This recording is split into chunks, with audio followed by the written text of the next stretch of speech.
இந்த ஓய்வு நாளின் ஆரம்ப ஆராதனையில் நாம் தொடர்ந்து நம்முடைய சபை சரித்திரத்தை படிக்க இருக்கிறோம். நோயிங் அவர் பயனியர்ஸ், நம் முன்னோடிகளை அறிவோம் என்ற தலைப்பின் கீழே இன்றைக்கு ஒரு முக்கியமான ஒரு பாடத்தை படிக்க போகிறோம்.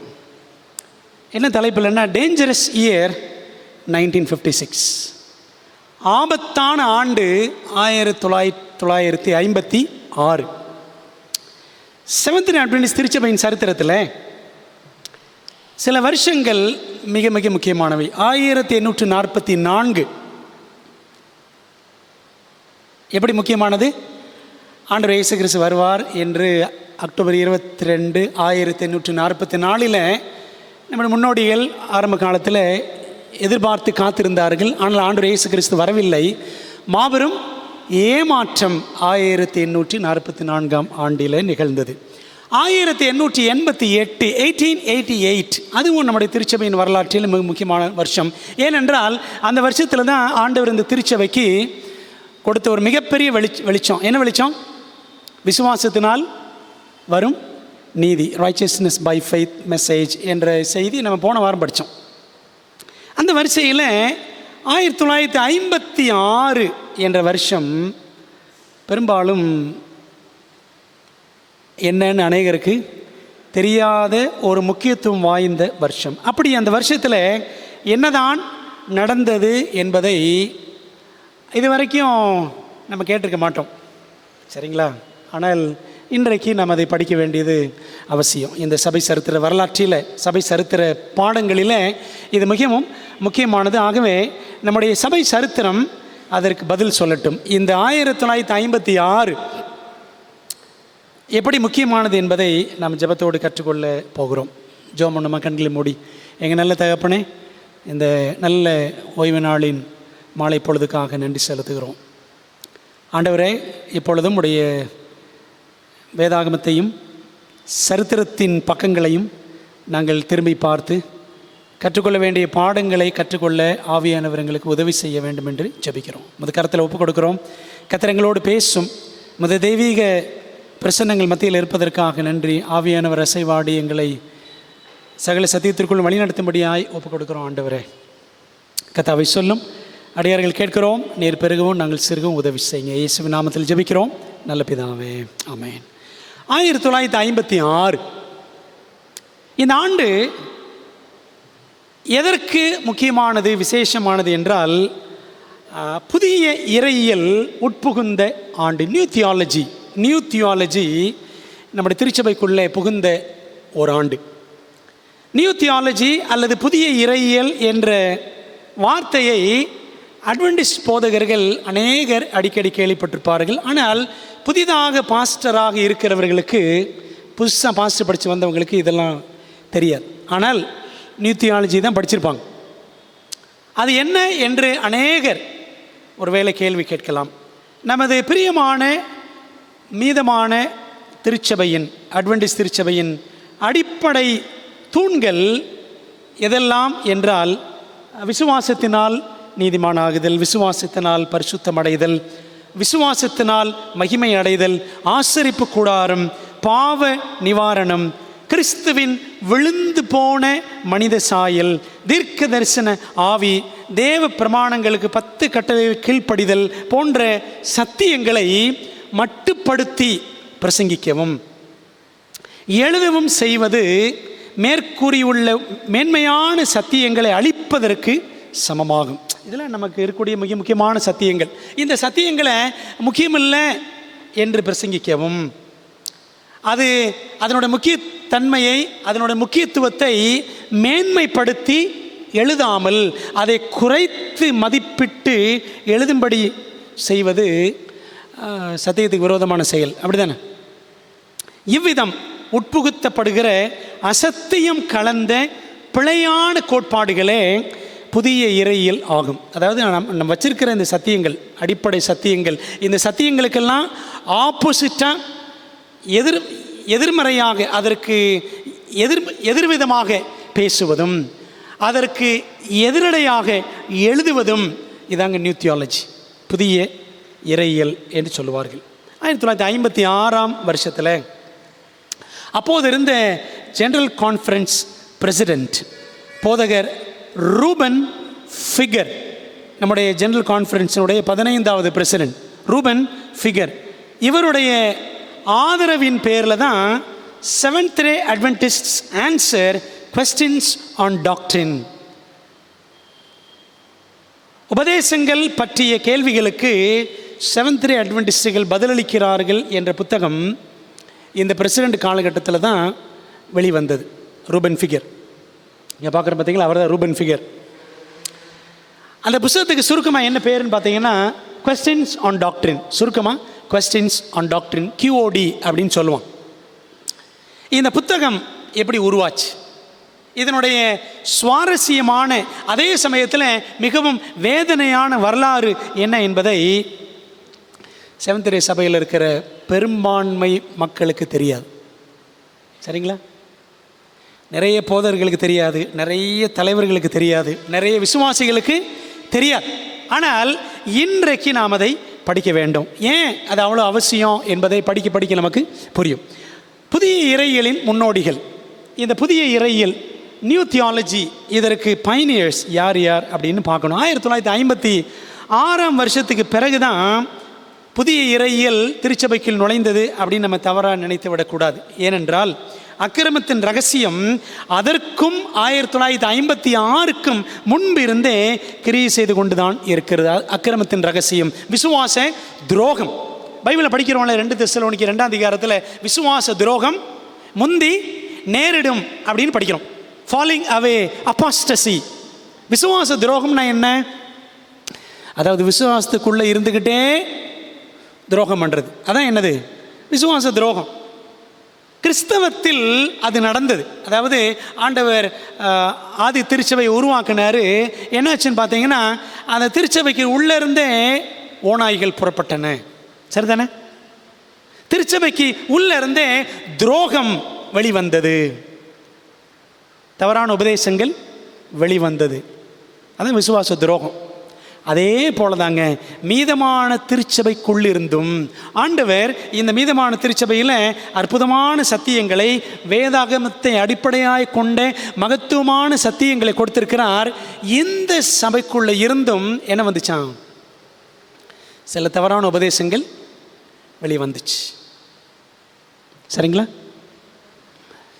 அதான் விசுவாச துரோகம், அக்கிரமத்தின் ரகசியம். இது எப்போ இருந்து கிரியை செய்தது அப்படின்னா 1956க்கு முன்னாடி இருந்தே கிரியை செய்தது. அட்வென்டிஸ்ட் திருச்சபை என்ற மீதமான சபை தோன்றியதிலிருந்தே இந்த சபையின் மீது யாருக்கு கோபம்? சாத்தானு கோபம். அப்படி தான் வெளிப்படுத்தல் 12:17 வாசிக்கிறோம். அங்கே சாத்தான் இந்த பரிசுத்தமான திருச்சபையின் சத்திய விசுவாசத்தை அழிப்பதற்காக திருச்சபையின் ஆரம்ப காலகட்டத்திலிருந்தே அவன் இன்று வரை நூதனமாக பயன்படுத்தி வருகிற ராஜ தந்திரமே நியூ தியாலஜி, புதிய இறையியல் என்ற புதுவிதமான கோட்பாடுகள். சாத்தான் தன்னுடைய நோக்கத்தை நிறைவேற்றுவதற்காக இந்த திருச்சபையிலிருந்து அவன் சிலரை எழுப்பி சிலரை தெரிந்து கொண்டு அவர்களை பயன்படுத்தினான். யார் யாருன்னு பாருங்களேன். அதில் ஒருவர் புகழ்பெற்ற சுவிசேஷகர், அவர் தான் இவர் டட்லி மார்வின் கேன்ராய்ட். இவரை பற்றி படித்தோம், உங்களுக்கு ஞாபகம் இருக்குங்களா? போன வாரத்துக்கு முந்தின வாரம் படித்தோம். சபையில் வேக வேகமாக வளர்ந்தார், தலைவராகணும்னு ஆசைப்பட்டார். சரிதானே? கடைசியில் சபையை விட்டு வெளியில் போயிட்டார். வெளியில் போய் ஒரு புஸ்தகம் எழுதினார் நம்ம சபைக்கு விரோதமாக. என்ன புஸ்தகம்? செவன்த் அட்வென்டிசம் ரினவுன்ஸ்ட் என்ற ஒரு புத்தகம், கைவிடப்பட்ட செவன்த் அட்வென்டிசம் என்ற ஒரு புத்தகம் எழுதினார். அந்த புத்தகத்தில் ஆசிரியப்பு கூடாரத்தை குறித்து மிகவும் தாக்கி, ஓய்வு நாளை குறித்தும் தீர்க்க தரிசன ஆவியை குறித்தும் தாக்கி அவர் எழுதினார். சரிங்களா? அப்போ நியூ தியாலஜின்றது அப்போ இருந்தே ஆரம்பிச்சிருச்சு சபைக்குள்ளே, புதிய இறையியல். இவர் ஒருத்தர். சரிங்களா? அடுத்த 2 பேர் யாருன்னு பார்த்தீங்கன்னா 2 பேர் கான்ஃபரன்ஸ் தலைவர்கள், கான்ஃபரன்ஸ் பிரசிடென்ட்ஸ். அதில் ஒருத்தர் யாருன்னு பார்த்தீங்கன்னா ஆல்பியன் ஃபாக்ஸ் பேலஞ்சர், வேல்ஸ் மற்றும் அயர்லாந்து மிஷன்களின் தலைவர். இவரும் ஆசிரியப்பு கூடாரத்தை பற்றி இந்த சத்தியத்தை குறித்து தவறான கருத்துக்களை பரப்ப ஆரம்பித்து வெளியில் போயிட்டார். சரிங்களா? இன்னொருத்தர் யாருன்னா லூயி ரிச்சர்ட் கான்ராடி என்ற ஒரு நபர். அவருடைய படம் தெளிவாக தெரியல. லூயி ரிச்சர்ட் கான்ராடி ஜென்ரல் யூரோப்பியன் கான்ஃபரன்ஸின் தலைவர், யூரோப்பியன் டிவிஷன் பிரசிடெண்ட்டாக இருந்தவர். இவர் என்ன பண்ணிட்டார்? சபைக்கு சத்தியத்துக்கு விரோதமாக செயல்பட்டார். 4வது யாருன்னா வில்லியம் வார்ட் ஃப்ளெச்சர். நம்ம பார்க்கக்கூடிய இந்த 4வது 5வது நபர்கள் 2 பேருமே டிவிஷன் பிரசிடென்ட்ஸ், மண்டல தலைவர்கள். தென் ஆஸ்திரேலிய கான்ஃபரன்ஸ் மற்றும் தென்னாசிய மண்டல தலைவர், சதனேசிய டிவிஷன் பிரசிடெண்ட்டாக இருந்திருக்கிற வில்லியம் வார்ட் ஃப்ளெச்சர். 5வது யாருன்னா ராபர்ட் கிரீவ் என்பவர், வட நார்தன் குயின்ஸ்லாந்து மற்றும் நார்தன் நியூசிலாந்து கான்ஃபரன்ஸுகளின் தலைவர். சரிங்களா? அப்போது இந்த 5 பேரில் முதல் 3 பேர் அமெரிக்கர்கள், கடைசி 2 பேர் ஆஸ்திரேலியர்கள். இவர்களது வேதத்துக்கு புறம்பான, இந்த 5 பேருடைய வேதத்துக்கு புறம்பான உபதேசங்கள் கடந்த 80 ஆண்டுகளில் நமது சபை மக்கள் மத்தியில் பெருமளவு சேதத்தை ஏற்படுத்தாவிட்டாலும் இவர்களை கொண்டு சாத்தான் தனது நோக்கத்தை நிறைவேற்றுவதில் ஓரளவுக்கு வெற்றியை அடைந்திருந்தான். இவர்கள் அனைவருமே, இந்த 5 பேருமே குறிப்பாக தீர்க்க தரிசன ஆவி, ஓய்வு நாள் மற்றும் ஆசரிப்பு கூடார சத்தியத்தில் உறுதியற்றவர்கள், அல்லது இந்த தீர்க்க தரிசன ஆவி, ஓய்வு நாள் மற்றும் ஆசரிப்பு கூடார சத்தியத்திற்கு வினோதமான விளக்கம் அளிப்பவர்கள். உதாரணமாக என்ன சொல்லுவாங்க தெரியுமா? இந்த 5 பேரும் 1844 அப்படி நியாய தீர்ப்புலாம் ஒன்றும் பரலோகத்தில் ஆரம்பிக்கலை என்று பேசக்கூடியவர்கள். சரிங்களா? ஒரு சின்ன உதாரணம் தான் உங்களுக்கு சொல்கிறேன். பிரியமானவர்களே, இதை ஒரு அடிப்படையாக மனசில் வச்சுக்கங்க. நியூ தியாலஜி, புதிய இறையியல் என்று சொன்னால் ஏதோ 1956 ஆரம்பிச்சிச்சுன்னு சொல்லக்கூடாது. ஆரம்பத்தில் இவர்கள் அதை, இந்த 5 பேரும் இந்த நியூ தியாலஜி சபைக்குள்ளே புகுத்தினவர்கள் தான் என்பதில் சந்தேகம் இல்லை. இந்த வரிசையில் நம்ம அடுத்து 2 பேரும் பார்க்கணும். யார் அந்த 2 பேர் அப்படின்னா பாருங்களேன், DG Barnhouse and Walter Martin. Barnhouse and Martin ஆகியோரின் சாகசம். டிஜி பார்ன்ஹவுஸ், டொனால்ட் கிரே பார்ன்ஹவுஸ், இதான் அந்த முதல் படத்தில் இருக்கிறவர். சரிங்களா? அந்த பக்கம் இருக்கிறவர் வால்டர் மார்ட்டின். இவர்களுடைய சாகச செயல்களால் தான் QOD, Questions on Doctrine என்ற அசத்திய தவறான உபதேச கருத்துக்கள் கலப்படமாகி இருந்த அட்வென்டிஸ்ட் உபதேச புத்தகம் 1957 அச்சானது, பிரிண்டிங் பிரஸ்ஸில் வெளியாயிற்று. அப்படியானால் அவர்கள் இருவரும் நமது சபையின் புகழ்பெற்ற தலைவர்களாக இருந்திருப்பார்கள் என்று நினைக்க தோன்றுகிறதா? இவங்களுடைய முயற்சியினால தான் QOD, Questions on Doctrine என்ற புத்தகம் வெளிவந்துச்சு. அப்படின்னா இந்த 2 பேரும் செவன்தரக்காரவங்களா? அப்படின்னா 2 பேரும் செவன்தரக்காரன் கிடையாது. நமக்கு அதிர்ச்சி தரும் முதலாவது விஷயம் இதுதான், இவர்கள் 2 பேரும் செவன்த் டே அட்வென்டிஸ்ட் கிடையாது. ஆனால் இவர்களுடைய செல்வாக்குனால தான் Questions on Doctrine என்ற புத்தகம் வெளிவந்துச்சு. அப்போ கேள்வி, பிறகு யார் இவர்கள்? யார் இவங்க 2 பேரும்? பார்க்கலாமா யார் இவங்க 2 பேரும் சொல்லிட்டு. டிஜி பார்ன்ஹவுஸ், டொனால்ட் கிரே பார்ன்ஹவுஸ். இவர் யாருன்னா பிரெஸ்பிட்டேரியன் சர்ச், அமெரிக்காவில் மூப்பர் ஆளுகை சபை. அந்த சபையில் ஒரு புகழ்பெற்ற அமெரிக்க போதகர். ஞாயிற்றுக்கிழமை சபையார் மத்தியில் பிரபலமாக விளங்கிய இட்டர்னிட்டி, நித்தியம் என்ற பத்திரிகையின், மாதாந்திர பத்திரிகையின் ஆசிரியர். இட்டர்னிட்டி மேகசின், அந்த மேகசினில் இவர் தாங்க ஆசிரியர், டிஜி பார்ன்ஹவுஸ். அது மட்டுமில்லை, வானொலி பிரசங்கியார், ரேடியோ ஸ்பீக்கர், டிஜி பார்ன்ஹவுஸ். 2வது யாருன்னு பார்த்தீங்கன்னா வால்டர் மார்ட்டின். வால்டர் மார்ட்டின், இந்த வால்டர் மார்ட்டின் யாருன்னு பார்த்தீங்கன்னா அமெரிக்காவில் பேப்டிஸ்ட் சர்ச்சினுடைய போதகர். இதில் மிக முக்கியமாக இவர் சில புத்தகங்களும் எழுதியிருக்கிறார். The kingdom of the cults என்ற புத்தகம், the rise of the cults என்ற புத்தகங்கள் எழுதினவர். அதில் ஒரு புத்தகம் நான் வச்சுருக்கிறேன், பார்த்தீங்கன்னா the kingdom of the cults. 2003 வருஷம் நான் போரூரில் பாஸ்டாக இருந்தேன், போரூர் திருச்சபையில். 2001 பாஸ்டாக இருந்தேன் ஒரு 2.5 வருஷம். 2003 வருஷம் VBS நடத்துறதுக்காக, கொஞ்சம் புக்ஸ் வாங்கிறதுக்காக, சின்ன பிள்ளைகளுக்கு அந்த VBS புக்ஸ் எல்லாம் பயன்படுத்துவோம்ல, புஸ்தகங்கள் வாங்கிறதுக்காக சென்னையில் புரசவாக்கம் பகுதியில் இஎல்எஸ் புக் ஷாப்புக்கு போயிருந்தேன். இஎல்எஸ்க்கு போய் எனக்கு விபிஎஸ் புக்ஸ் எல்லாம் வேணும் அப்படின்னு சொல்லி கேட்டேன். அப்போ அந்த இஎல்எஸ்ஸில் சொன்னாங்க, நீங்கள் எந்த சர்ச் அப்படின்னாங்க. இப்போ நான் சொன்னேன் செவன்த் அட்வென்டிஸ்ட் சர்ச் அப்படின்னு சொன்னேன். அப்போ அந்த இஎல்எஸ் புக் ஷாப்பில் இருந்த அந்த மேனேஜர் சொன்னார், செவன்த் அட்வென்டிஸ்ட் சர்ச்சா? நாங்கள் உங்களை சர்ச்சாகவே நாங்கள் மதிக்கிறதே கிடையாது. அவர் என்ன சொன்னார் தெரியுமா? நான் சொன்னது எங்களுக்கு கேட்டுச்சா உங்களுக்கு? Seventh Adventist Charcha?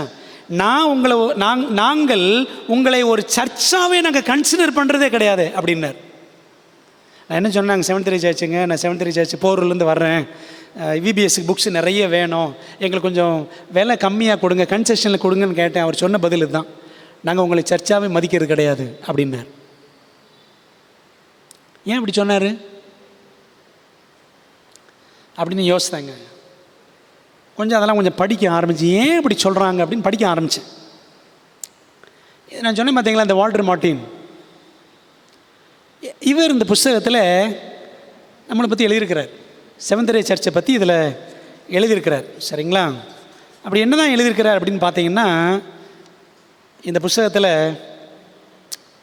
பக்கம் 389 456 பக்கம் வரையும் எழுதியிருக்கிறார். கிட்டத்தட்ட 70-80 பக்கங்கள் நம்மை பற்றி எழுதியிருக்கிறார். சரிங்களா? Walter Martin. இன்னொரு புஸ்தகம் எனக்கு கிடச்சிச்சு, இந்த ஆராய்ச்சியில் இன்னொரு புஸ்தகம் கிடச்சிச்சு, Adventism and Walter Martin, the amazing story of one man's influence. அட்வென்டிசமும் அட்வென்டிஸ் திருச்சபையும் வால்டர் மார்ட்டினும் ஒரு மனிதனுடைய செல்வாக்கின் ஆச்சரியமான கதை. இந்த புத்தகத்தெல்லாம் படித்தேங்க. அதுக்கு பிறகு தான் இந்த பிரசங்கம் ஆயத்தம் பண்ணேன். புரியுதுங்களா? இந்த மனுஷன் என்ன சொல்கிறாருன்னா, இந்த வால்டர் மார்ட்டின் நிறைய அமைப்புகளை பற்றி எழுதியிருக்கிறார். எதை பற்றியில் எழுதியிருக்கிறேன்? ஜெகோவா விட்னஸ் பற்றி எழுதியிருக்கிறாரு, நிறைய ரோமன் கேத்தலிக்ஸ் பற்றி எழுதியிருக்கிறாரு, ஏராளமான அமைப்புகளை பற்றி எழுதியிருக்கிறார். யூனிஃபிகேஷன் சர்ச், பகாய் ஃபெய்த், நிறைய எழுதியிருக்கிறார். அதில் செவன்த் அட்வென்டிஸ்ட்களை பற்றி எழுதியிருக்கிறார். என்ன சொல்கிறாங்கன்னா, செவன்த் அட்வென்டிஸ்ட் வந்து ஒரு சபை கிடையாது, அது ஒரு கல்ட். அது ஒரு கல்ட். கல்ட்னா என்னது? கல்ட் அப்படின்னா ஒரு பக்தி இயக்கம் தான் ஆங்கிலத்தில் கல்ட்டுன்னுவாங்க. அல்லது தனிநபர் வழிபாடு, ஒரு தனிநபரை வழிபாடு பண்ணுறது, அதான் கல்ட். அல்லது துருபதேசங்களை, தப்பான உபதேசங்களை கொண்டிருக்கிற அமைப்பு, அதான் கல்ட். கல்ட் என்ற வார்த்தைக்கு இதுதான் அர்த்தம். பக்தி இயக்கம், தனிநபர் வழிபாடு அல்லது தவறான உபதேசங்களை கொண்டிருக்கிற ஒரு அமைப்பு, இதுதான் கல்ட்டுன்னு சொல்லுவாங்க. இந்த கல்ட்டுகளை பற்றி, இந்த தப்பான உபதேசங்கள் எங்கெல்லாம் இருக்கோ அந்த அமைப்புகள் எல்லாம் தேடி துருவி ஆராய்ச்சி பண்ணி இந்த புத்தகத்தை வர்ணி செஞ்சிருக்கிறாரு. வால்டர் மார்ட்டின் எழுதியிருக்கிறார். சரிங்களா?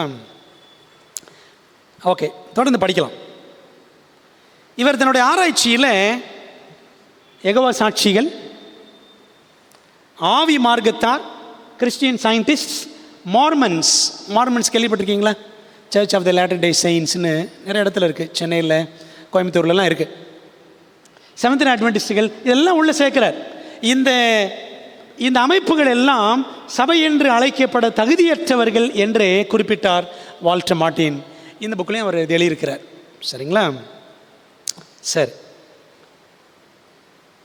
அட்வென்டிஸ்ட் சபையுடன் இந்த 2 பேருக்கும் ஏற்பட்ட தொடர்பு, டிஜி பார்ன்ஹவுஸ், வால்டர் மார்ட்டின், இந்த 2 பேருக்கும் செவன்த் டே சபையோடு தொடர்பு ஏற்படுகிறது. மார்ட்டின் என்ன செய்கிறாருன்னா, வால்டர் மார்ட்டின் தனது ஆராய்ச்சிக்கு அட்வென்டிஸ்ட் புத்தகங்கள் தேவை என்பதை உணர்ந்து அட்வென்டிஸ்டுகளுடன் எப்படி தொடர்பு கொள்வது என்று யோசித்து கொண்டிருந்தார். அப்படி யோசிக்கும் பொழுது தான் டிஜி பார்ன்ஹவுஸ் அவருடைய நண்பர். சரிங்களா? வால்டர் மார்ட்டின் என்ன செய்கிறாரு, டிஜி பார்ன்ஹவுஸை தொடர்பு கொள்கிறாரு. இந்த டிஜி பார்ன்ஹவுஸ் என்ன பண்ணுறாரு, அண்ட்ரூ என்பவரை கை காட்டுகிறார். சரிங்களா? என்ன நடந்துச்சு அப்படின்னா, பார்ன்ஹவுஸ் ஏற்கனவே கிழக்கு பென்சில்வேனியா கான்ஃபரன்ஸின் தலைவராக இருந்த அட்வென்டிஸ்ட் போதகர் டி. அண்ட்ரூ என்பவருடன் தொடர்புள்ளவராக இருந்தார். கவனிச்சிங்களா? வால்டர் மார்ட்டினுக்கு அட்வென்டிஸ்ட் கான்டாக்ட் தேவை. இப்போ வால்டர் மார்ட்டின் யார் தொடர்பு கொள்கிறாரு? டிஜி பான்ஹவுஸ் தொடர்பு கொள்கிறாரு. டிஜி பான்ஹவுஸுக்கு யாரோட தொடர்பு இருக்கிறது? கிழக்கு பென்சில்வேனியா கான்ஃபரன்ஸ் தலைவர் டி அண்ட்ரூ. அந்த அண்ட்ரூன்றவர் அட்வென்டிஸ்கார். அந்த அண்ட்ரூ என்பவரை யாருக்கு தெரியும்? பான்ஹவுஸுக்கு நல்லா தெரியும். எப்படி தெரியும் அப்படின்னா, 1949ஆம் வருஷம் பான்ஹவுஸ் நிகழ்த்திய வானொலி உரையை, வானொலி பிரசங்கம் பண்ணார். ரேடியோவில் பிரசங்கம் பண்ணார் பான்ஹவுஸ். அந்த பிரசங்கத்தை கேட்ட இந்த அட்வென்டிஸ்ட் போதகர் அண்ட்ரூ இந்த பான்ஹவுஸோடைய பிரசங்கத்தினாலே நன்மை அடைந்ததாக, உங்களுடைய பிரசங்கத்தை கேட்டு நான் கவர்ந்து இழுக்கப்பட்டேன் என்று என்ன செய்கிறாரா, ஒரு வாழ்த்து கடிதத்தை அனுப்பினார். அட்வென்டிஸ்ட் பாஸ்டர் அந்த நான் அட்வென்டிஸ்ட் பிரசங்கியாருக்கு ஒரு வாழ்த்து கடிதம் எழுதுகிறார். ஆனால் தான் பேசின கருத்தை எப்படி ஒரு அட்வென்டிஸ்ட் போதகரால் ஏற்றுக்கொள்ள முடிந்தது என்பது இந்த டிஜி பான்ஹவுஸுக்கு மிகப்பெரிய ஆச்சரியமாக இருந்துச்சு. நான் பண்ண பிரசங்கத்தை எப்படிங்க அந்த அட்வென்டிஸ்ட் போதகர் ஏற்றுக்கொண்டார்னு அவருக்கு ரொம்ப ஆச்சரியம். விளங்குதா உங்களுக்கு? இந்த நேரத்தில் மார்ட்டினின் தேவையை உணர்ந்த பான்ஹவுஸ் போதகர் அண்ட்ரூவின் மூலம் ஜெனரல் கான்ஃபரன்ஸை அணுகி அட்வென்டிஸ்ட் பிரதிநிதிகள் மார்ட்டினை சந்திப்பதற்கு ஒரு கூட்டம் ஒழுங்கு செய்யப்பட்டது. நல்லா கவனிச்சுட்டே வாங்க. வால்டர் மார்ட்டினுக்கு அட்வென்டிஸ்ட் புஸ்தகங்கள் தேவை அவருடைய ஆராய்ச்சிக்கு. ஆகவே யார் மூலமாக கான்டாக்ட் கிடைக்கிது? டிஜி பான்ஹவுஸ் மூலமாக டி அண்ட்ரூ என்ற அட்வென்டிஸ்ட் கான்ஃபரன்ஸ் தலைவர் மூலமாக ஜெனரல் கான்ஃபரன்ஸோடு தொடர்பு ஏற்படுகிறது. அட்வென்டிஸ்டுகளின் உபதேசங்களை பற்றிய முதல் தரமான தகவல்களை, ஃபர்ஸ்ட் ஹேண்ட் இன்ஃபர்மேஷன்ஸ் மார்ட்டினுக்கு வழங்கலாம் என்ற நோக்கத்தில் ஆகஸ்ட் 1956ஆம் வருஷத்தில் 2 நாட்கள் கூட்டங்கள் நடைபெற்றன. அட்வென்டிஸ்ட் ஊழியக்காரர்கள் யார் கூட தொடர்பு கொள்கிறாங்க? Walter Martin. எத்தனை நாள் கூட்டம்? 2 நாள் கூட்டம். பார்ச்டேல் என்ற இடத்துல இருந்த பான்ஹவுஸின் விசாலமான வீட்டில் வைத்து இந்த கூட்டங்கள் நடைபெற்றன. இங்குதான் செவன்த் டே அட்வென்டிஸ்டுகள் உண்மையான கிறிஸ்தவர்கள் என்பதை பான்ஹவுஸின் மகன் கண்டு கொண்டான். நல்ல கவனிங்க. பான்ஹவுஸ் வீட்டில் வச்சு ஒரு கூட்டம் நடக்குது, 2 நாள் கூட்டம் நடக்குது. அந்த கூட்டத்தில் செவன்த் டே அட்வென்டிஸ்டுகள் சொல்லக்கூடிய சத்தியங்கள் எல்லாம் உண்மையான சத்தியங்கள், அவர்கள் உண்மையான கிறிஸ்தவர்கள் என்று சொல்லி பான்ஹவுஸுடைய மகன் கண்டு கொண்டான். ஆனால் என்னாச்சு தெரியுமா? நம்ம சபை என்ன செய்தது என்பது தான் நான் படிக்க வேண்டிய விஷயம். இப்படி ஏன் மகன் பான்ஹவுஸ் ஆச்சரியப்பட்டார்? என்னுடைய மகன் அட்வென்டிஸ்டுகள் தான் உண்மையான கிறிஸ்தவர்கள் என்று கண்டு கொண்டானே. இது இந்த பான்ஹவுஸுக்கு ரொம்ப ஆச்சரியமாக இருந்துச்சான், ஒரு சவாலாக இருந்தது பிரியமானவர்களே. ஆனால் அந்த 2 நாள் கூட்டங்களின் விளைவு தான், அதுக்கப்புறம் பின்னாடி சில கூட்டங்களும் நடந்துச்சு. அதனுடைய விளைவு தான், அகோர விளைவு தான் QOD, கொஸ்டின்ஸ் ஆன் டாக்ட்ரின் என்ற புத்தகம். என்னங்க அந்த புத்தகத்தில் இருக்குது? படிக்கலாம், சரிங்களா? கொஸ்டின்ஸ் ஆன் டாக்ட்ரின், அந்த புத்தகம் பற்றிய கருத்துக்கள்.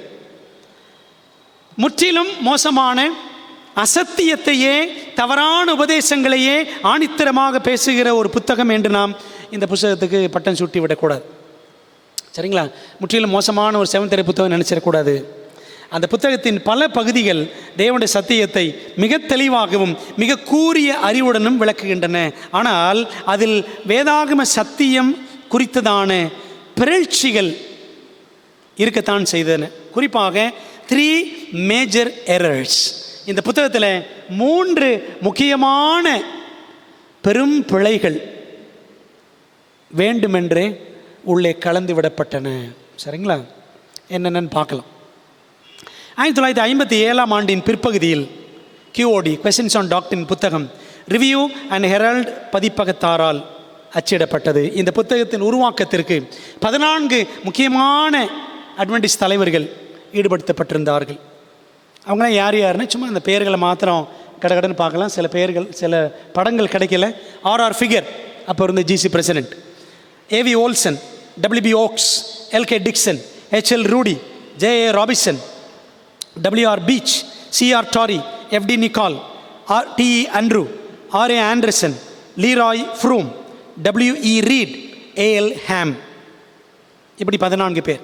இவர்களில் முன்னணியில் நின்று இந்த QOD புத்தகத்தை எழுதும் பணியில் மிகவும் தீவிரமாக ஈடுபட்டவர்கள் 2 பேர். ஒருத்தர் யாருன்னா டாக்டர் லீராய் எட்வின் ஃப்ரூம். ஆண்டர்சன், ஆரே ஆண்டர்சனுக்கு முன்பு ஜெனரல் கான்ஃபரன்ஸில் ஊழிய இலாக்கா இயக்குனராக, ஜெனரல் கான்ஃபரன்ஸின் இணை காரியதரிசி, அசோசியேட் செக்ரட்டரியாக பணியாற்றியவர். இவர் ஒருத்தர். இன்னொருத்தர் யாருன்னு பார்த்தீங்கன்னா doctor R.A. Anderson, Roy Allan Anderson. General கான்ஃபரன்ஸின் ஊழிய இலாக்கா இயக்குனராக பணியாற்றியவர். மினிஸ்ட்ரி மேகசின், மினிஸ்ட்ரி மாத இதழின் நிறுவனர். மினிஸ்ட்ரி மேகசின் இவர் தான் உருவாக்கினவர். ஆசிரியர், ஆஸ்திரேலியாவை சேர்ந்தவர். போதகர் கான்ராடியின் புதிய இறையியல் தத்துவங்களால் கவர்ந்தெழுக்கப்பட்டவர். ஏற்கனவே முதல் 5 பேர் சொன்ன பார்த்தீங்களா, கான்ராடி. அந்த கான்ராடியின் உபதேசங்களால் பாதிக்கப்பட்டவர் R.A. ஆண்டர்சன். அந்த பாதிப்பே கொஸ்டின்ஸ் ஆன் டாக்ட்ரின் புத்தக உருவாக்கத்திற்கும் அடிப்படையாக இருந்தது. சரிங்களா? 14 பேர், அதில் 2 முக்கியமானவர்கள், லீராய் எட்வின் ஃப்ரூம், ராய் ஆலன் ஆண்டர்சன். இந்த 2 பேரும் மிக முக்கியமானவர்கள். இவங்க தான் என்ன செய்கிறாங்க, கொஸ்டின்ஸ் ஆன் டாக்ட்ரின் புத்தகத்திற்கு முக்கிய ஆசிரியர்களாக விளங்கினவர்கள். ஏன் இந்த புத்தகம் வெளியே வந்துச்சு கவனிச்சிங்களா?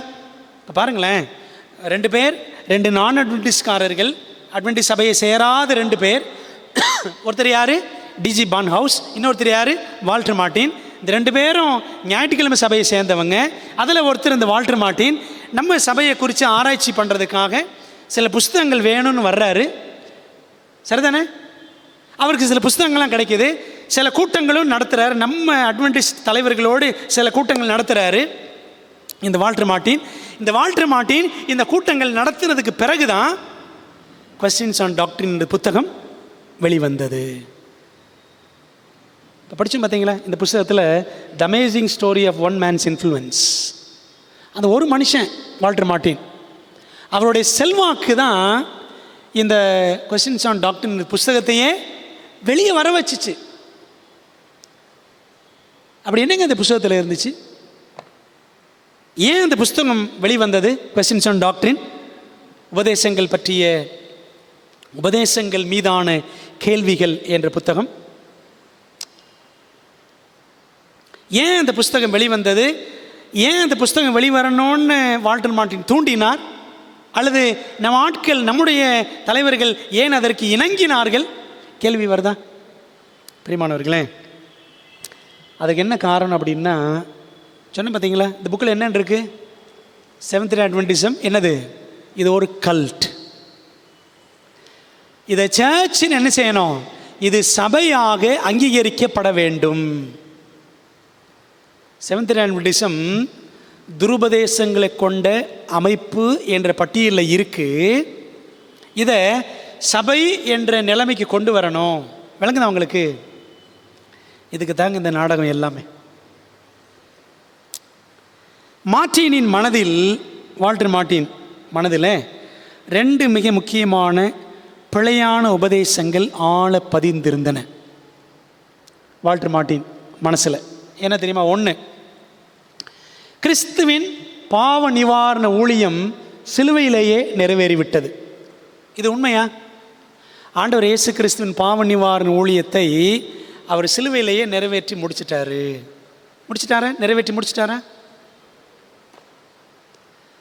Atonement completed at the cross. இது உண்மையா?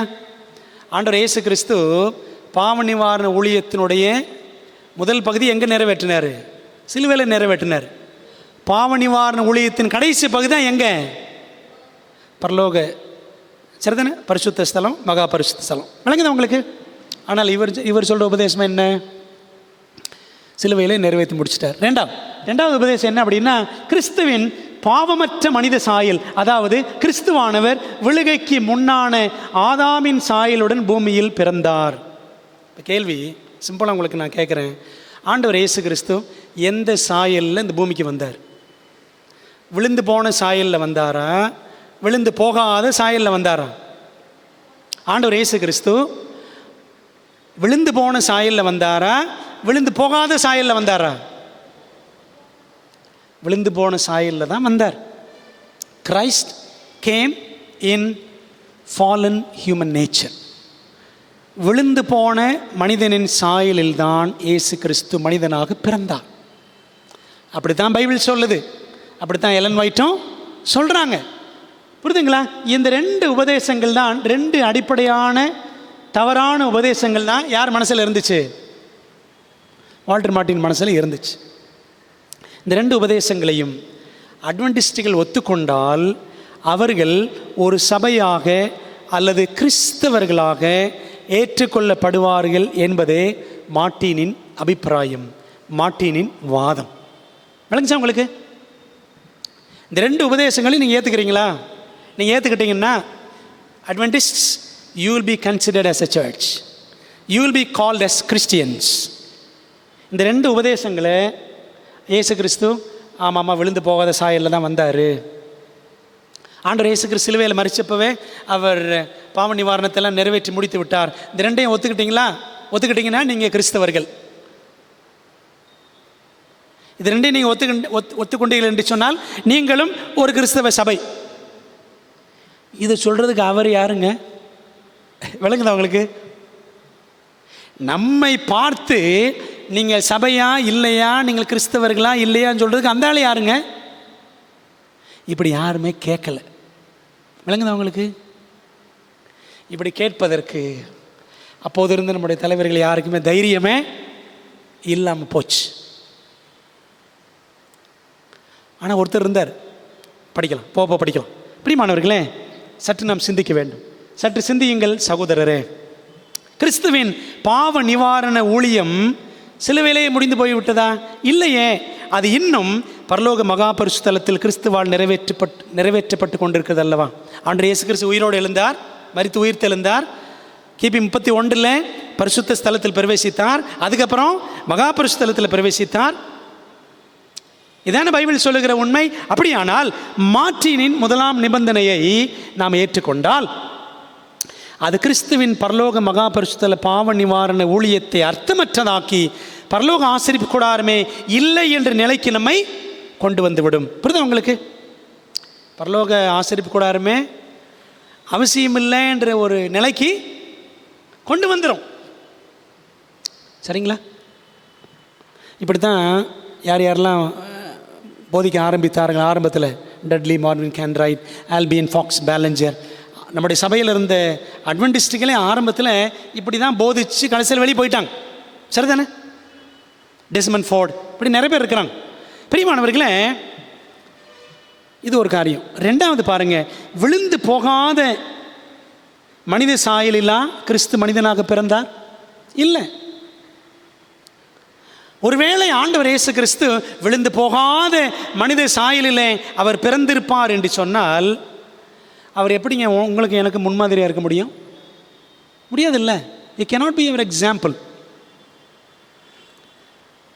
அவரது மரணம், நல்ல கவனிங்க இந்த கேள்வியை, இயேசு கிறிஸ்துவின் மரணம் விழுந்து பாவத்திலே விழுந்து போன நமக்காகவா அல்லது பாவத்தில் விழுந்து போகாத யாரோ சிலருக்காகவா? புரியுதா உங்களுக்கு? எலன் ஒயிட் அம்மையார் என்ன சொல்கிறாங்க பாருங்களேன். செலக்டட் மெசேஜஸ் வால்யூம் 1 பக்கம் 408 எலன் ஒயிட் சொல்கிறாங்க, மனித சாயலை உடையவராக கிறிஸ்து இல்லை என்றால் அவர் நமக்கு மாதிரியாக இருக்க முடியாது. நமது சாயலுடன் அவர் பங்குள்ளவராகவில்லை எனில் மனிதன் சோதிக்கப்படுவது போன்று அவர் சோதிக்கப்பட்டிருந்திருக்கவும் முடியாது. மனிதனின் சார்பாக மனிதனை போன்று போராட்டங்களில் போராட கிறிஸ்து வந்தார் என்பது ஒரு பக்தி வினயமான உண்மையாகும்.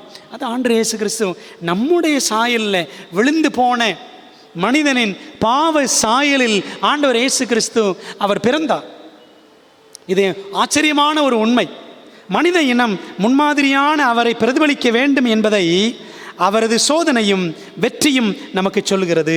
மனிதன் தெய்வீக சுபாவத்துக்கு பங்குள்ளவனாக மாற வேண்டும். பிரியமானவர்களே, நீங்களும் நானும் தெய்வீக சுபாவத்திற்கு திவ்ய சுபாவத்திற்கு பங்குள்ளவர்களாக மாற வேண்டும் என்பதற்காக ஆண்டவர் இயேசு கிறிஸ்து என்ன பண்ணாராம்? மனிதனுடைய பாவ சுபாவத்திலே அவர் பங்குள்ளவராக பிறந்தார். ஆனால் அவர் பாவம் செய்யவில்லை. பிரியமானவர்களே, இன்றைக்கி நம்ம வச்சுருக்கோம் பார்த்தீங்களா, seventh Adventist beliefs 27 doctrines book வச்சுருக்கோம்ல. 27 மூல உபதேசங்கள்.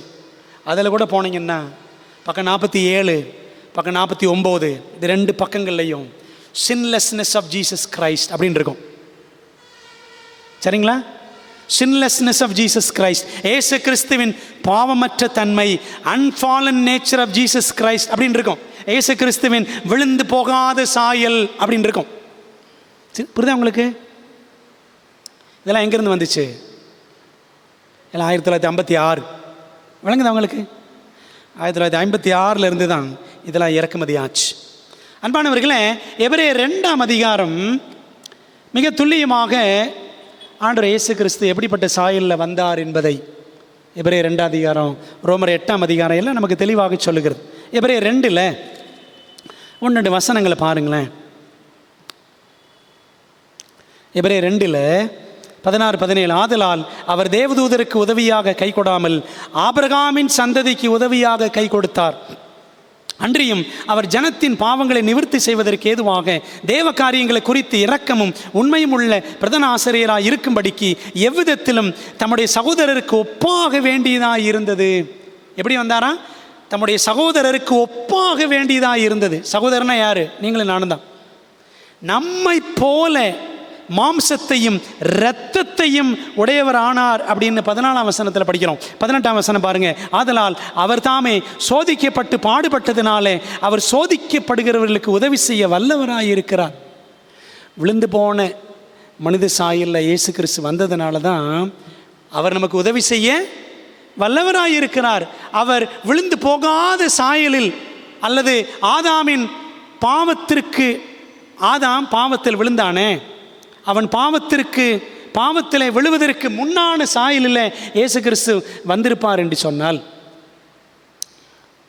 ஆதாமுக்கு 2 சாயலுங்க. ஒன்று பாவத்துக்கு முந்தின சாயல், இன்னொன்று ஆதாம் பாவம் செய்த பிற்பாடு இருந்த சாயல். சரிங்களா? இந்த 2ல் எதில் வந்தார் இயேசு கிறிஸ்து? அவன் பாவத்தில் விழுந்தானே, விழுந்ததுக்கப்புறம் இருந்த சாயலில் தான் இயேசு கிறிஸ்து வந்தார். அப்போ தான் அவர் நமக்கு முன்மாதிரியாக இருக்க முடியும். வழங்குதா உங்களுக்கு அன்பானவர்களே? ஆனால் வால்டர் மார்ட்டின், டிஜி பான் ஹவுஸ், இன்றைக்கி பெரும்பான்மை கிறிஸ்தவம் நம்புகிறது என்ன தெரியுமா? என்ன நம்புகிறாங்க? இயேசு கிறிஸ்து விழுந்து போகாத சாயலில் தான் வந்தார். இப்படி நம்புறவங்களுக்கு பேர் தான் சபையாம். புரியுதா உங்களுக்கு அன்பானவர்களே? அப்போ பாருங்கள், இப்படி ஒரு காம்ப்ரமைஸ், இப்படி ஒரு சமரசம் நடைபெற்றிருந்திருக்கிறது 1956. ஏன் அதை செய்தோம்னா, சபை என்னும் அந்தஸ்தை பெற சமரசம் செய்தோம். 1950களில் நமது சபையின் பிரதிநிதிகளுக்கும் பான்ஹவுஸ் மார்ட்டின் ஆகியோருக்கும் இடையில் சுமார் 18 மாதங்களாக நடைபெற்ற உபதேச விவாதங்களின் விளைவாக ஏறக்குறைய 48 கேள்விகள் நமக்கு முன்பாக வைக்கப்பட்டன. அவற்றிற்குரிய திருப்திகரமான பதில்களை நாம் புத்தகமாக வெளியிட்டால் அட்வென்டிஸ்ட் கூட்டமும் கிறிஸ்தவ சமுதாயத்தின் ஒரு பகுதியாக இட்டர்னிட்டி பத்திரிகையில் அறிவிக்கப்படும் என்ற நிபந்தனை நமக்கு விதிக்கப்பட்டது. விளங்குதா உங்களுக்கு? 18 மாதங்களாக விவாதம் நடக்குது நம்ம சபைக்கும் அந்த 2 பேருக்கும் இடையில். 48 கேள்விகள் நமக்கு முன்பாக வைக்கிறாங்க. இந்த 48 கேள்விகளுக்கும் திருப்திகரமான பதிலை நீங்கள் புஸ்தகமாக வெளியிட்டீங்கன்னா எங்கள் பத்திரிகை இட்டர்னிட்டி மேகசினில் நாங்கள் என்ன பண்ணுவோம்? உங்களை சபை நாங்கள் என்ன செய்வோம்? பப்ளிசிட்டி பண்ணுவோம். பான்ஹவுஸ் மார்ட்டினின் மாய வலைக்குள் சிக்குண்ட நமது சபையின் அதிகாரிகள் தங்களது நிபந்தனைகளுக்கு நாங்கள் தாழ் பணிகிறோம் என்ற தோரணையில் அந்த 2 பிழையான நிபந்தனைகளையும் நமது சபையின் மாத இதழ்களில் அச்சிட்டார்கள். சரிங்களா? போதகர்கள் ஆர்ஏ ஆண்டர்சனும் லீராய் எட்வின் ஃப்ரூம் இந்த 2 பேரும் இணைந்து சில கட்டுரைகளை எழுதி, விழுகைக்கு முன்னான ஆதாமின் சாயலில் கிறிஸ்து அவதரித்தார், மனிதனுடைய பாவத்துக்கான பூரணமான நிவாரணத்தை கிறிஸ்து சிலுவையிலேயே நிறைவேற்றி முடித்து விட்டார் போன்ற பிழையான கருத்துக்களை மினிஸ்ட்ரி என்ற மாத இதழின் மூலம் வரிசையாக செப்டம்பர் 1956, பிப்ரவரி மற்றும் ஏப்ரல் 1957 ஆகிய பிரதிகளில் பிரபலப்படுத்தினார்கள். விளங்குது உங்களுக்கு அன்பானவர்களே? 1971 1971 மூமெண்ட் ஆஃப் டெஸ்டினி என்ற புத்தகத்தை லீராய் ஃப்ரூம் எழுதி வெளியிட்டார். அந்த புத்தகத்திலையும் பார்த்தீங்கன்னா கிறிஸ்து விழுந்து போகாத ஆதாமின் சாயலிலேயே வந்தார் என்ற கருத்தை அந்த புத்தகத்தில் எழுதியிருந்தார். அதை நிரூபிப்பதற்காக எலன் ஒயிட் எழுத்துக்களில் இருந்து 19 வாக்கியங்களை அவர் எடுத்து பயன்படுத்தி இருக்கிறார்.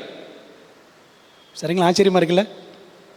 ஆனால் அவற்றில் ஒன்று கூட அவர் கூறும் கருத்துடன் ஒத்து போகவில்லை. எலன் ஒயிட்டுடைய கருத்துக்களை தப்பாக எடுத்து பயன்படுத்தி இருக்கிறார்.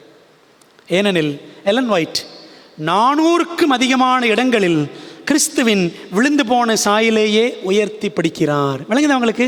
எலன் ஒயிட் எழுதும் பொழுது 400க்கு அதிகமான இடங்களில் ஆண்டவர் இயேசு கிறிஸ்து விழுந்து போன சாயலில் தான் வந்தாருன்னு சொல்லி எழுதியிருக்கிறாங்க. பிரியமானவர்களே, நமது சபையில் ஏற்பட்ட உபதேச திருத்தங்களை இப்படி நிறைய அட்ஜஸ்ட்மெண்ட்ஸ் எல்லாம் பண்ணியிருக்கிறாங்க அட்வென்டிஸ்டுகள் என்பதை கண்கூடாக பார்த்த பார்ன்ஹவுஸ், மார்ட்டின் இருவரும் தாங்கள் கேட்ட கேள்விகளுக்கு பதில் கிடைத்து விட்டது என்ற மகிழ்ச்சியில் செவன்த் டே அட்வென்டிஸ்டுகள் சபைக்கு கேடு விளைவிப்பவர்கள் என்ற பட்டியலிலிருந்து நீக்கப்பட்டு செக்ட்ஸ் அல்லது கல்ட்ஸ் என்ற பட்டியலில் இருந்து நம்மை நீக்கி கிறிஸ்துவின் உண்மை விசுவாசிகள் என்ற பட்டியலில் சேர்க்கப்படலாம் என்ற அறிக்கையை விடுத்தார்கள். விளங்குது அவங்களுக்கு? இட்டர்னிட்டி மேகசினில் இந்த 2 பேரும் டிஜி பார்ன்ஹவுஸ், வால்டர் மார்ட்டின் அறிக்கை வெளியிட்டாங்களாம். செவன்த் டே அட்வென்டிஸ்டுகள் அவங்களும் யார் தான்? They are part of Christians. They are also a church. They are also a Protestant church. அவங்களும் ஒரு ப்ராட்டஸ்டன்ட் சபை தான் அப்படின்னு சொல்லி என்ன பண்ணாங்களாம்? இவங்க கருத்து வெளியிட்டாங்களாம். இது ஏதோ நமக்கு செய்யப்படுகிற மாபெரும் தயவு என்றும் இதற்கு நாம் எவ்வளவோ நன்றி உடையவர்களாக இருக்க வேண்டும் என்றும் அப்போது இருந்த ஜெனரல் கான்ஃபரன்ஸ் தலைவர் போதகர் ரூபன் ஃபிகர் குறிப்பிட்டார். புரியுதா உங்களுக்கு? பிரியமானவர்களே, ஏதோ ஒரு காம்ப்ரமைஸ் நடந்திருக்கு, அப்படி தானே? Why this compromise? To be called as a church. நாம் ஒரு திருச்சபை என்று அங்கீகரிக்கப்படுவதற்காகத்தான் இந்த சமரசம் நடந்திருக்கிறது. அன்பானவர்களே, உங்களுக்கு நான் சொன்னேன் இந்த கொஸ்டின்ஸ் ஆன் டாக்ட்ரின் புத்தகத்தில் 3 எரர்ஸ். ஒன்று என்னது? ஒன்று இயேசு கிறிஸ்து விழுந்து போகாத சாயலில் தான் வந்தார். ரெண்டாவது என்ன அப்படின்னு பார்த்தீங்கன்னா, சிலுவையிலேயே பாவ நிவாரணம் முடிந்து விட்டது. மூணாவது தீர்க்க தரிசன ஆவியை மட்டுப்படுத்தி எழுதக்கூடிய விஷயங்கள். இப்படி 3 எரர்ஸ் அந்த கொஸ்டின்ஸ் ஆன் டாக்ட்ரின் புத்தகத்தில் இருக்கிறது. சமரசம் செய்தோம், சன்மானம் பெற்றோம். என்ன சமரசம்? சண்டே சர்ச்சுக்காரன் சொன்னதுக்கு காம்ப்ரமைஸ் பண்ணியாச்சு. ஒரு சன்மானம். என்ன சன்மானம் கிடச்சிச்சு? நாமும் சர்ச்சு தான், நாமும் கிறிஸ்தவர்கள் தான் என்ற அங்கீகாரம். அது அவங்க கொடுக்கின்ற அவசியம் கிடையாது. சமரசம் செய்து சன்மானம் பெறுவது என்னத்திற்கு? தேவையில்லையே. அன்பானவர்களே, இந்த காலகட்டத்தில் இப்படி நடந்த நிகழ்வு, இப்படி ஒரு கொஸ்டின்ஸ் ஆன் டாக்ட்ரின் புக்கு வந்துச்சு. இந்த புத்தகம் எப்படி வந்துச்சு? நம்முடைய சபையில் ஒரு உபதேசம் வருதுன்னா எப்படி வெளியில் வரணும்? ஏற்கனவே முன்னாடி நடத்தின பாடங்களில் உங்களுக்கு நான் சொல்லியிருக்கிறேன். ஒரு உபதேசம் சபைக்கு அறிமுகப்படுத்துகிறோம் என்றால் முன்னோடியில் உட்காந்து படிப்பாங்க, சரிதானே? முதல்ல சபையில் சொல்லுவாங்க, சரிதானே? அப்புறம் ஜெனரல் கான்ஃபரன்ஸ் ஒன்றா கூடும். பொதுவாக கமிட்டியில் என்ன செய்வாங்க? அந்த கான்ஃபரன்ஸில் எல்லோரும் சேர்ந்து ஜெனரல் கான்ஃபரன்ஸில் ஓட்டு எடுப்பாங்க. அதுக்கப்புறம் ரிவ்யூ ஹெரால்டு பத்திரிகையில் அதை ஒரு சில மாதங்கள் வெளியிடுவாங்க. அப்புறம் தான் அது என்ன செய்யும்? எல்லாராலும் ஏற்றுக்கொள்ளப்படும். சரிங்களா? இந்த கொஸ்டின்ஸ் ஆன் டாக்ட்ரின் புத்தகம் அப்படி வெளிவரவே இல்லையா? சரிங்களா? என்ன நடந்துச்சுன்றதை உங்களுக்கு நான் சொல்லுகிறேன். பொன் கன்றுக்குட்டியின் முன் ஓர் அட்வென்டிஸ்ட் மோசே. அஞ்ஞான தெய்வமான பொன் கன்றுக்குட்டியை யார் கும்பிட்டு ஆடினார்கள்? இஸ்ரவேல் ஜனங்கள் எல்லாரும் பொன் கன்றுக்குட்டியை ஆரோன் மூலமாக செய்து ஆடி பாடி அதை வணங்கி கொண்டிருந்தார்கள். மோசே வர்றாரு. மோசே என்ன பண்ணார்?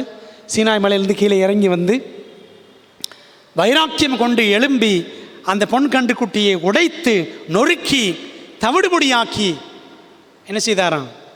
பக்கத்தில் இருக்கிற அந்த நீர்நிலையில் அந்த பொடியை கலந்து இஸ்ரவேல் ஜனங்கள் குடிக்கும்படி செய்தான் என்று யாத்திரா 32ஆம் அதிகாரத்தில் படிக்கிறோம். பிரியமானவர்களே, இந்த கொஸ்டின்ஸ் ஆன் டாக்ட்ரின் என்ற பொன் கன்றுக்குட்டியின் முன் நின்று தட்டி கேட்க ஒருவருக்கு கூட துணிவில்லாமலா போயிற்று? ஒருத்தர் கூட கேள்வி கேட்கலையா அப்படின்னா ஆண்டவர் ஒரு மோசையை எழுப்பினாருங்க. மன்னிக்க முடியாத மௌனத்தின் மத்தியில் ஒரே ஒரு ஊழியக்காரர் சத்தியத்திற்கென்று எழும்பி குரல் கொடுத்தார்.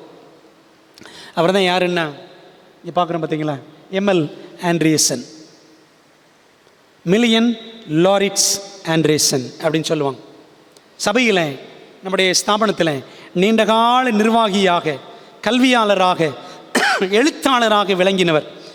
அதில் குறிப்பாக ஆசரிப்பு கூடாரம் என்றால், ஆசரிப்பு கூடாரத்தை பற்றி ரொம்ப அழகாக சத்தியங்களை மிக தெளிவாக எழுதின, பேசியிருக்கிற, பிரசங்கித்த ஒரு ஊழியக்காரர் யாருன்னா இவர் தாங்க, எம்எல் ஆண்ட்ரசன். இவர் எழுதின புஸ்தகம் தான் த சாங்சுவரி சர்வீஸ். சரிங்களா? அடுத்த பக்கம் போங்க. அவர் எழுதின 4 புஸ்தகங்கள் நல்லா கவனிங்க. த சாங்சுவரி சர்வீஸ் அந்த புத்தகம் தான் போதகர் பால் எடிசன் தமிழில் மொழிபெயர்த்து வெளியே கொண்டு வந்தார். சரிங்களா? நம்ம சபையில் கூட நேரவே கொடுத்தோம் போன வருஷம். சாங்சுவரி சர்வீஸ் அவர் எழுதின புஸ்தகம். Faith of Jesus, faith of Jesus அதை எழுதின புஸ்தகம் இயேசுவின் விசுவாசம். லெட்டர்ஸ் டு த சர்ச்சஸ், சபைகளுக்கான கடிதங்கள். புக் ஆஃப் ஹீப்ரூஸ், எபிரேயர் புத்தகத்திற்கான விளக்கம். இந்த 4 புஸ்தகங்களும் நான் வச்சுருக்கிறேன். அருமையான புஸ்தகங்கள். பிரியமானவர்களே, அதில் ஒரு புஸ்தகம் தான் லெட்டர்ஸ் டு த சர்ச்சஸ். என்ன பண்ணாரா எம்எல் ஆண்ட்ரசன்? அப்போது இருந்த நம்முடைய நிர்வாகிகள், தலைவர்கள் எல்லாரையும் பார்த்து கேட்டார், இந்த மாதிரி கொஸ்டின்ஸ் ஆன் டாக்டரின் புத்தகத்தில் சில பிழையான கருத்துக்கெல்லாம் உள்ளே இருக்கே, இப்படி நீங்கள் செய்யலாமா அப்படின்னு கேள்வி கேட்டார். இதற்கு விளக்கம் கொடுங்க, நான் உங்கள்கிட்ட பேசுகிறேன், கேள்விகள் நான் தொடுக்கிறேன், நீங்கள் பதில் கொடுங்க, இப்படி நான் பேசுவதை ரெக்கார்ட் பண்ணுங்க, ரெக்கார்ட் பண்ணுவோம், ரெக்கார்ட் பண்ணி இதை வெளியில் கொண்டு செல்ல வேண்டிய எம்எல் ஆண்ட்ரசன் சொன்னார். எந்த பதிலுமே கொடுக்கல. சரிங்களா?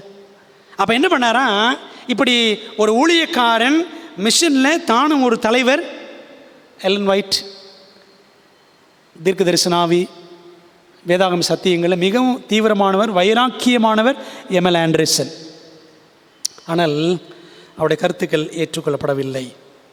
கியோடி புத்தகத்தில், கொஸ்டின்ஸ் ஆன் டாக்டரின் புத்தகத்தில் குழப்பமான உபதேசங்கள் கொண்டு வரப்பட்ட போது அதற்கு எதிராக குரல் எழுப்பி லெட்டர்ஸ் டு த சர்ச்சஸ், சபைகளுக்கான கடிதங்கள் என்ற 71 பக்கங்கள் கொண்ட மிக விவேகமான உபதேச விளக்க நூலை எழுதினார். சரிங்களா? Letters to the churches. இந்த புஸ்தகம் பிடிஎஃப் வேணால் உங்களுக்கு நான் அனுப்புகிறேன். 4 புஸ்தகங்களும் உங்களுக்கு கிடைக்கும்.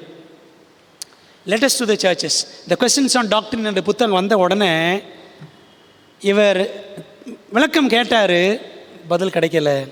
இவர் ஒரு புஸ்தகத்தை எழுதி எல்லா இடத்தையும் எழுத அனுப்ப ஆரம்பிச்சிட்டார். அதாங்க இந்த லெட்டர்ஸ் டு த சர்ச்சஸ். எல்லாருக்கும் அனுப்புனேன். அதை நீங்கள் படிச்சிங்கன்னா ரொம்ப அருமையாக இருக்கும், லெட்டர்ஸ் டு த சர்ச்சஸ்.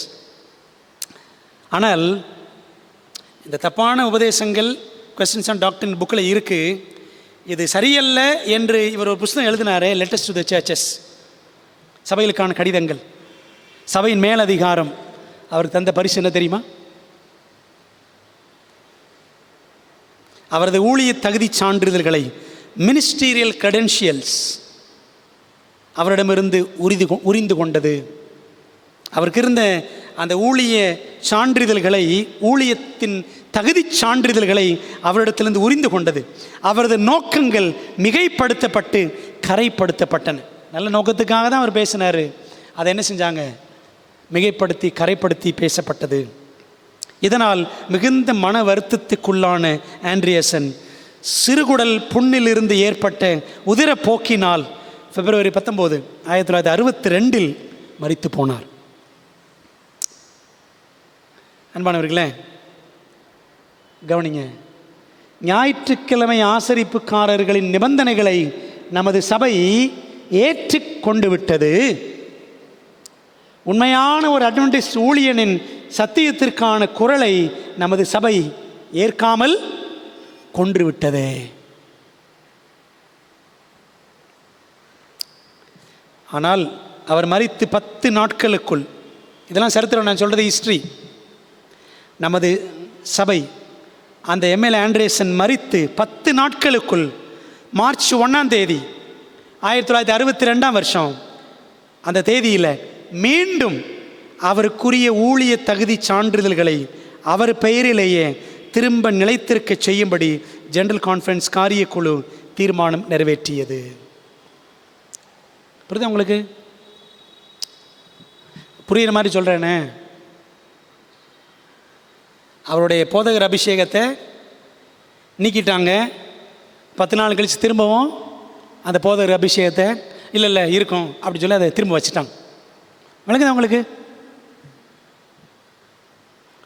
பெரியமானவர்களே, உயிர் போன பின் உபகாரம் அவசியமோ? உயிரே போயிடுச்சு.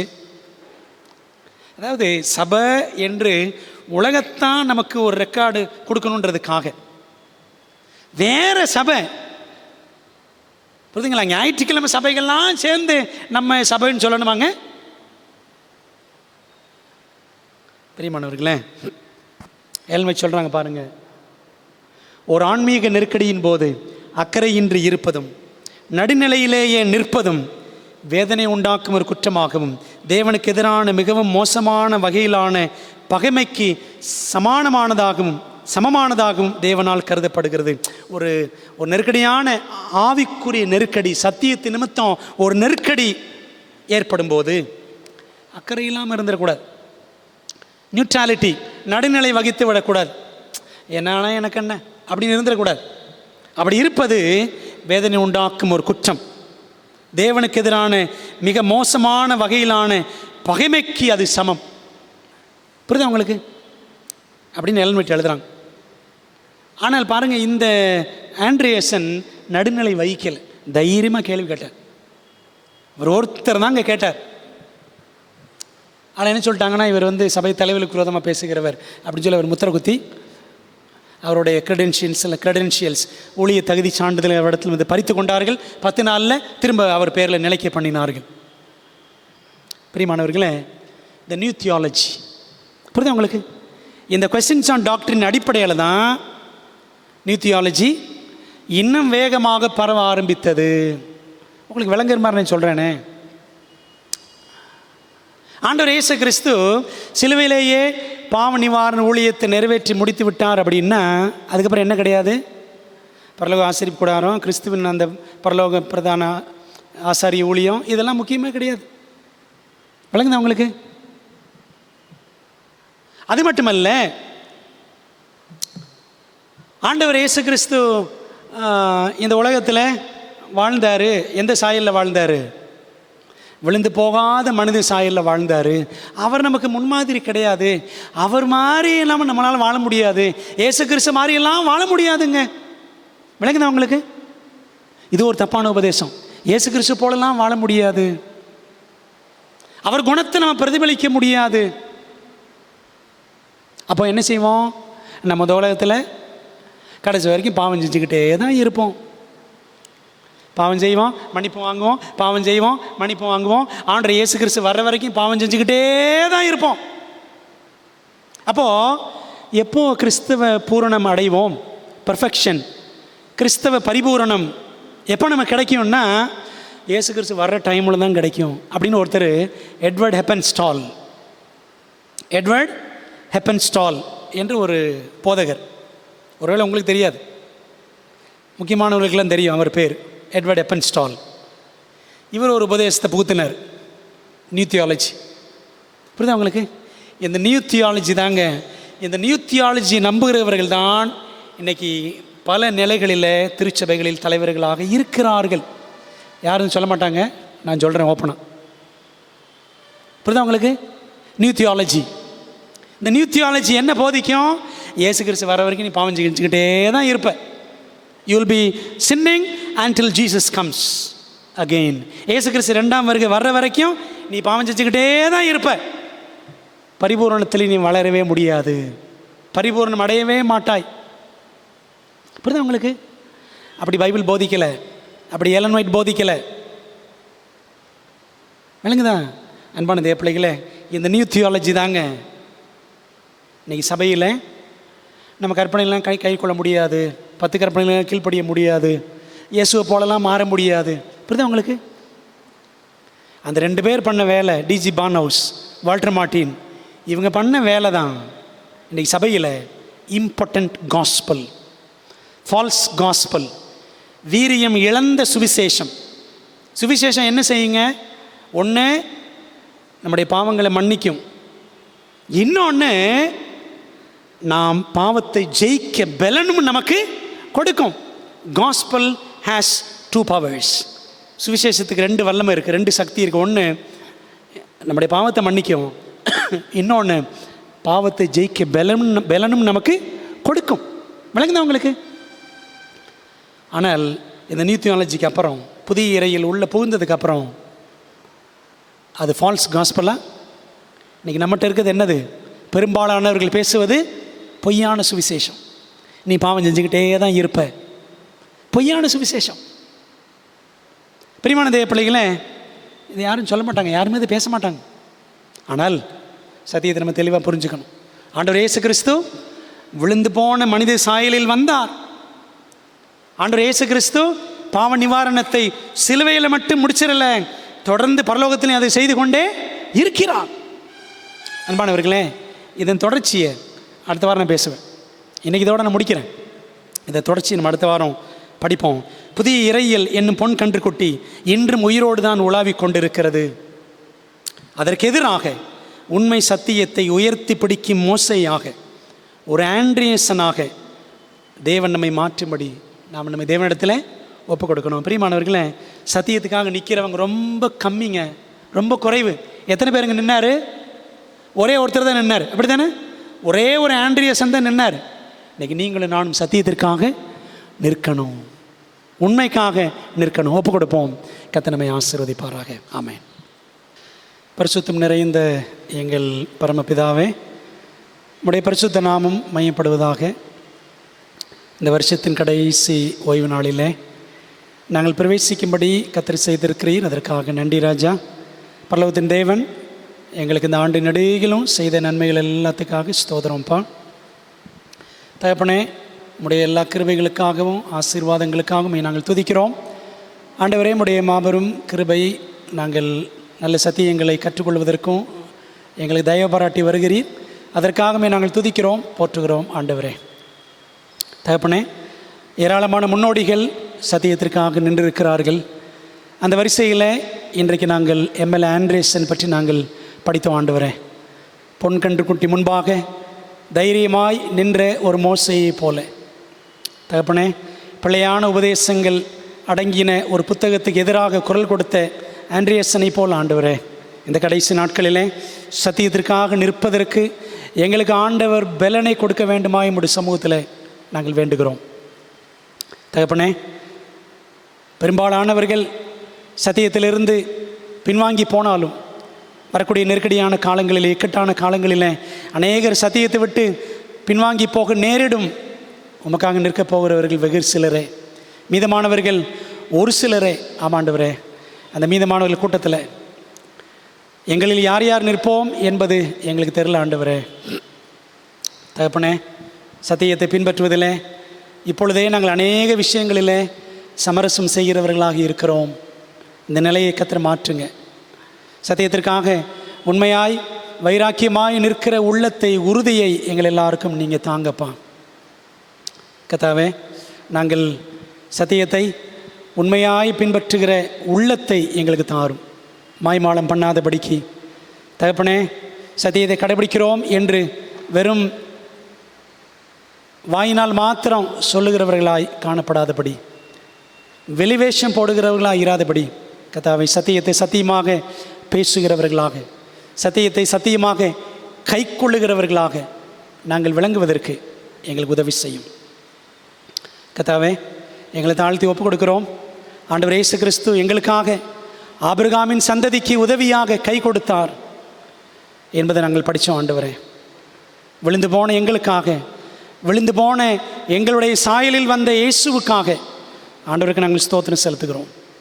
சிலுவையில் எங்களுக்காய் ஜீவன் தந்து பாவ நிவாரண ஊழியத்தை இப்பொழுதும் பரலோகத்திலே தொடர்ந்து எங்களுடைய பிரதான ஆசிரியராக செய்து கொண்டிருக்கிற இயேசுவுக்காக ஆண்டவருக்கு நாங்கள் ஸ்தோத்திரம் செலுத்துகிறோம். தகப்பனே, எந்த விதத்திலும் இந்த சத்தியங்களை நாங்கள் விட்டுவிடாதபடி எங்களை காத்துக்கொள்ளும். கர்த்தாவே, தீர்க்க தரிசன ஆவியையும் தேவன் எங்களுக்கு வரப்பிரசாதமாக கொடுத்திருக்கிறீர். வேதாமத்தையும் சாட்சியாமத்தையும் பின்பற்றுகிறவர்களாக எங்களை உறுதிப்படுத்தியறலும். இந்த நாளில் இந்த சத்தியத்தை கேட்ட எல்லாரையும் ஆசீர்வதிங்க. ஒருவேளை சிலருக்கு சில காரியங்கள் புரியாமல் இருக்கலாம். ஆனாலும் தேவனே, என்னென்ன மனசில் அவங்களுக்கு புரியணுமோ, என்னென்ன பாடங்கள் மனசில் பதியணுமோ, கர்த்தர் இந்த நல்ல பாடங்களை ஆவியானவர் கொண்டு எல்லாருக்கும் உணர்த்த வேண்டும் என்று ஜெபிக்கிறோம்.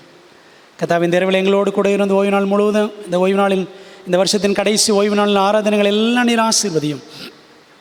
நாளை இரவு இருக்கக்கூடிய முழு ஜெபத்தையும் ஆண்டவர் ஆசீர்வதிக்கும்படியாய் உற்சாகத்தோடு நாங்கள் எல்லாரும் பங்கு பெற கிருபை செய்ய வேண்டுமாய் ஒப்புக் கொடுக்கிறோம். எங்கள் ஜெபத்தை ஏற்றுக்கொள்ளுங்க, எங்களை ஆசீர்வதிங்க. இந்த இரவில் கண்மணி போல பாதுகாத்து மீண்டும் காலையில் நம்முடைய சமூகத்தில் வந்து சேரமை தொழுது கொள்ள ஆண்டவர் எங்களுக்கு அனுகிரகம் செய்யும்படி இயேசுவின் நாமத்தில் ஜெபிக்கிறோம். ஜெபங்கேலும் நல்ல பிதாவே, ஆமென். என் ஆத்மாவே கர்த்தரை ஸ்தோத்திரி, என் முழு உலமையோட பரிசுத்த நாமத்தை ஸ்தோத்திரி.